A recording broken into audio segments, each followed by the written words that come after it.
বর্তমান যুগের সন্তানেরা করতে চায় না পড়ালেখা, যেতে চায় না শিক্ষা প্রতিষ্ঠানে। এর একটাই কারণ, তা হলো শয়তান। তাই আমি নিয়ে এলাম শয়তান তাড়ানোর কিছু আমল ও কিছু কৌশল। ১. বাচ্চা যখন কোনো ভালো কাজ না করার জন্য জিদ করবে, মাদ্রাসায়, মক্তবে বা সন্ধ্যার পরে পড়তে বসতে চাইবে না, তখন আউযুবিল্লাহি মিনাশ শাইতানির রজিম ৭ বার পাঠ করে পানিতে ফু দিয়ে সেই পানি বাচ্চার মুখে ছিটিয়ে দিন। ২.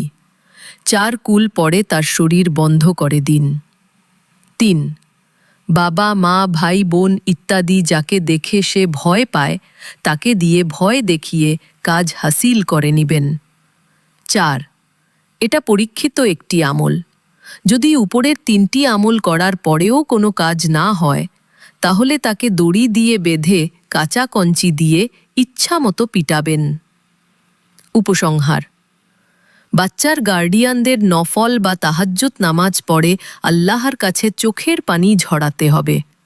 তাহলে ১০০% কার্যকর হবে ইনশাআল্লাহ।